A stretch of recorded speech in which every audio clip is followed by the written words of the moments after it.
Now let's talk about areas. Area boundaries in Revit define usable spaces in buildings which are bigger than individual rooms. For example, gross building area or some rentable areas and so on and so forth.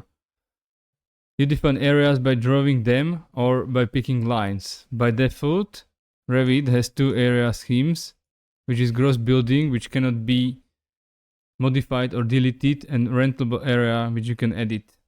So we find them under the room and area tab here.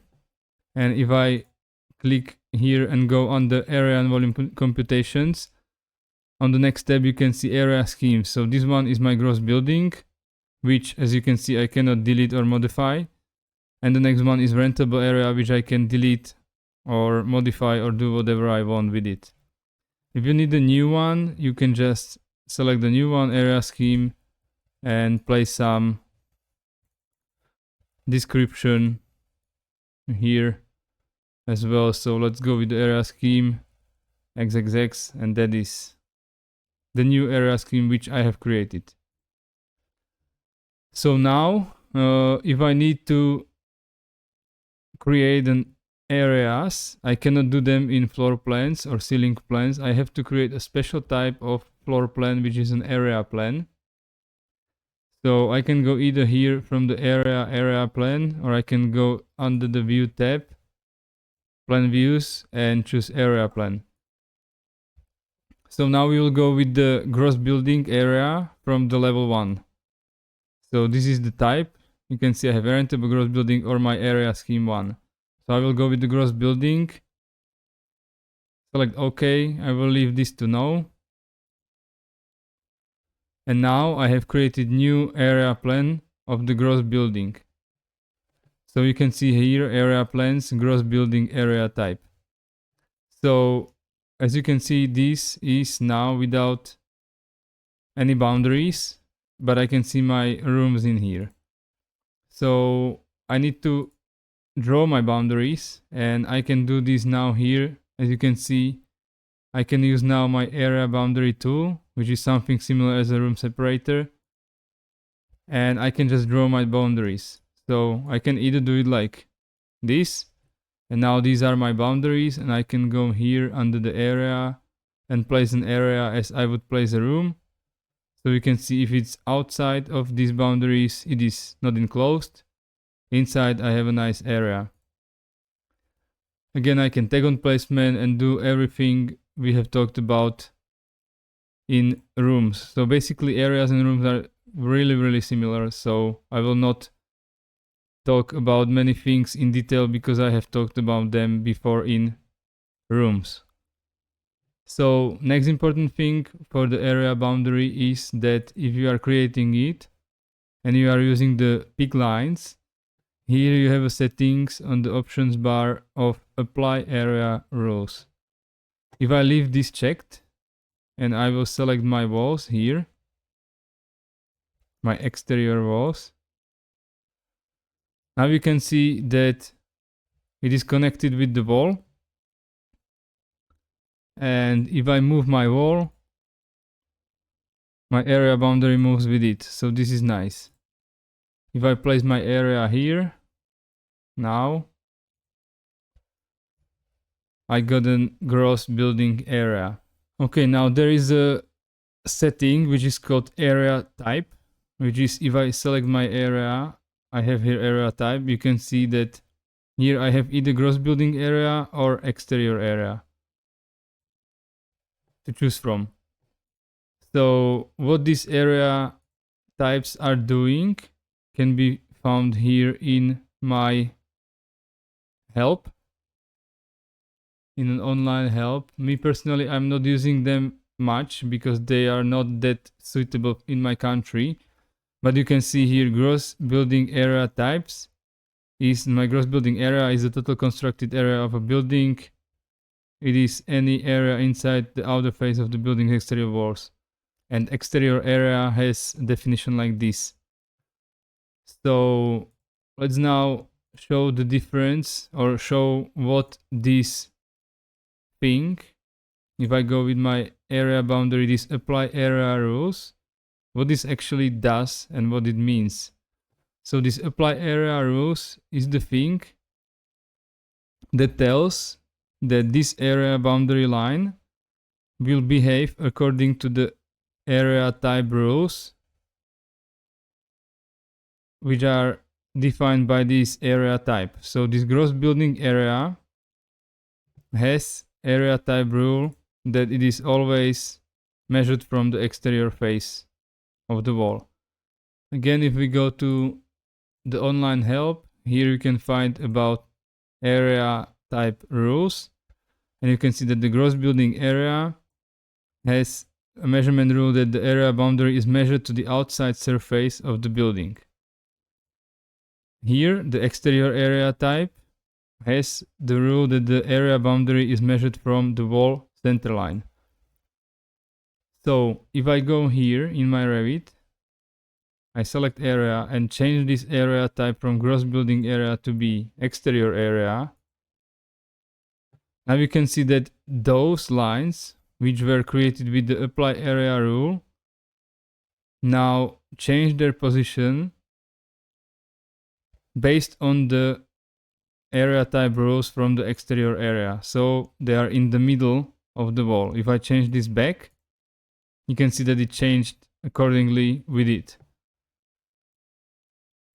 Whereas on the other side, if I go and create this boundary line without the apply area rules selected, and I place it, and I go here and change this area type to be different, you can see that those which were created with the apply area rules will behave according to these rules, but this one is not, because it was not created that way. So me personally, because I cannot use those area type rules effectively in my country, I am always creating my area boundary lines without the apply area rule selected. The one disadvantage is that if you create it like this and now I move my wall, you can see that the area type or the area boundary line is not moving with my wall. I can either just lock it, or I can select the moves with nearby elements, and this way, if I move my wall, it will move with it. So me personally, I'm using either always I'm using without the apply area rules, and I would either like connect it with the moves with the nearby elements command, or I would just leave it like it is, because sometimes it is better to check it or double check it in person to verify if the areas are correct, because this is one of the most important things for the investors which they care about. Okay, next, the area boundaries can be found under the visibility and graphics in the lines. Here you can find area boundaries, so I can turn them off if I don't want to see them, or I can do some override to see them actually even better when I work with them. So this way I have created an area for my gross building in my level 1. And now let's say that I want to create rentable spaces. So if I would draw it here, directly in this one, let's say like this, you can see that I'm effectively cutting my gross building area. So for every different area type you want to create, that means gross building, leases, and different stuff like this, you need to create always new area scheme for every type. That is a little bit like, let's say, tricky. You will need to get used to it, and can result in many area schemes created in your project, but this is how it is. So let's now go with the example of rentable areas. So I will need to create new area plan. I will choose my rentable scheme. And let's go with the level 1 as well. Okay. So we can see it created a new area plans. They are with the rentable area scheme. And let's just now create area boundaries. I will go without the area rules applied. And let's say that this one will be one space. This one will be second one. This one will be a third one. Let's just now go with another one here. Let's go with some more complicated shape like this. And let's create another one. Let's say here, here, here. And let's close this. Okay, so I have separated this, and now I will create new areas which will be from the rentable area scheme. So let's go with some cafes. So let's say that this, and this will be a cafe. And now let's go with shop, and let's say that this, and these will be shops. So I have created areas, rentable areas for like one cafe, second cafe, shop, cafes, and shops. Now I can create schedules from this. So if I go to new schedule quantities, and I will choose my areas, and now based on the area scheme I will choose the one which I need. So let's go with the rentable now. Okay, let's go with the area, let's go with the name, and that is enough.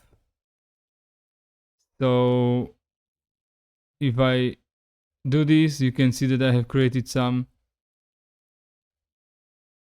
area schedule for the rentable areas for some cafes and shops.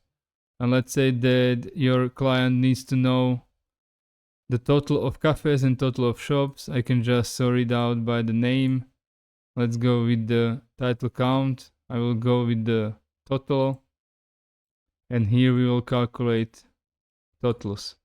So you can see that I have total of 328 meters squared of cafes and 471 meters squared of shops. And total rentable is almost 800 meters squared. So these are the most important numbers usually which your client will want to know.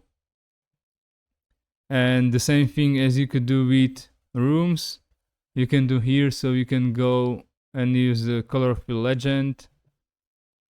And let's just place it here. And let's go with our areas rentable for the time being with the none.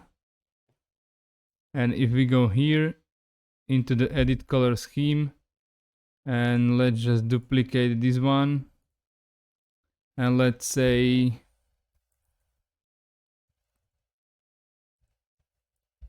area types,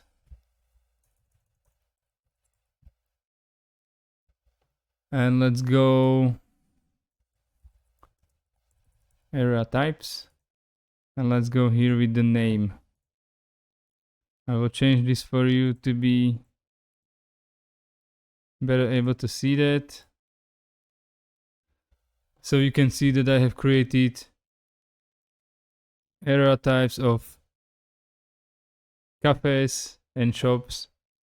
And I can again go and let's say duplicate this one and create from the area. I can go by the range, and let's say that I want to know which are at least 100 meters squared and which are over 100 meters squared, because let's say that they would say that they need to know this information. So I can do it like this, and you can see that everything is more than 100 meters squared. If I move this one, let's say here, for us to be able to see differently. Now we can see that this cafe is less than 100 meters squared, and you can see it graphically pretty nice with the color fill legends and color schemes. So also the same things apply, that if I create, let's go back here into my gross building area, my area which is unenclosed, you can find in the area schedule. Let's create a new one for the gross building. Let's go just with the area and name. That it will tell you that it is not enclosed. You can also hide, isolate, and do the stuff with it. The same applies that if I delete it from the model views, I get a warning that it was deleted, but still remains in the project. So if I want to delete it all the way, I need to go here as well to my schedule, select it, delete the row, the same as with rooms. So this way I was able to delete the area at all from my project. Okay, now some extra tips with areas is that you cannot add area schemes to design options. So if you need to create different design options with the design option toolset from Revit, you need to create different area schemes for these design options. So this means that I would need to go and create here under my area scheme, let's say area scheme design option 1, and then I would need to create area scheme design option 2. The same applies for the phases, because you cannot use phases with or phasing with areas. So you would need to create, let's say, area scheme for the existing phase, a new one for the new construction. So you can see that because of those things, you can like end up with a lot of area schemes and a lot of different area plans based on these area schemes and area schedules. But this is how it is in Revit. And the last thing I will talk about is or are windows in rentable area scheme types. So here, if I am using the thing without the apply area rules, this is not important for me because it will not change. But let's just now delete this one and let's create it with the apply area rules selected. So here, this goes only for the rentable area types. So you can see here my area type is building common area, office area, exterior floor, major vertical penetration, or store area for the rentable area types. And here, if I place my window, this goes only for the exterior walls into my wall, let's say like this. And the rule is as follows: if the window height is less than 50% of the wall height, the area boundary lines goes to the interior face of the exterior wall, so here. But if I change this to be taller, now you can see that the rule has changed, and if the window height, this is greater than 50% of wall height, area boundary lines go to the face of the glass. So you can see it moved my area boundary here based on these rules. But if you are using this without apply area rules, like me,